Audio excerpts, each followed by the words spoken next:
मित्रांनो, तुम्हाला असं वाटतं का की स्क्विड गेम ही फक्त एक काल्पनिक वेब सिरीज आहे? आणि जर तुम्हाला एक खरं वाटत असेल तर कदाचित तुम्ही मोठ्या धोक्यात आहात. कारण स्क्विड गेमच्या मागे एक भयानक सत्य लपलेलं आहे आणि ते ऐकून तुमचं डोकं नक्कीच चक्रावून जाईल. नेटफ्लिक्सवर स्क्विड गेम वेब सिरीज जेव्हा रिलीज झाली तेव्हा कोणीही कल्पना केली नव्हती की ती जगभरातील सर्वाधिक चर्चेतला आणि ब्लॉकबस्टर शो ही सिरीज ठरेल. पण तुम्हाला माहित आहे का, हा शो एका रिअल लाईफ घटनेवर आधारित आहे.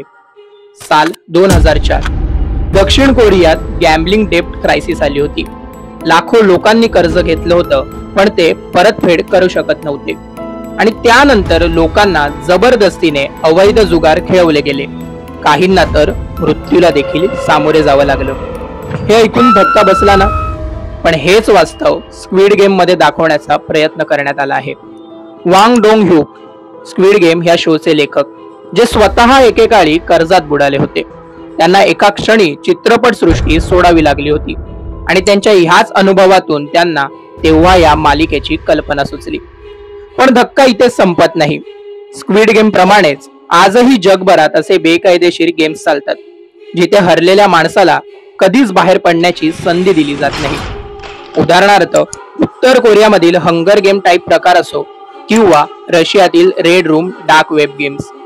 याशिवाय 1980 मध्ये बॅटल रॉयल नावाचा एक जपानी कार्यक्रम होता जिथे लोकांना जबरदस्तीने जीव घेण्या खेळात भाग पाडलं जायचं. आणि ह्या सगळ्याच्या मागे एकच गोष्ट उभी आहे, ती म्हणजे पैसा आणि लोकांची लाचारी.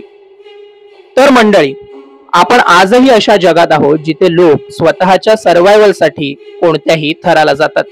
पण विचार करा, जर स्क्विड गेम प्रमाणेच अशी स्पर्धा भारतात सुद्धा होऊ शकते का?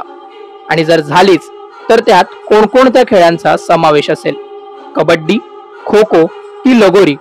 आणि जर तुम्हाला अशा खेळात भाग घ्यावा लागला तर तुम्ही टिकू शकाल का?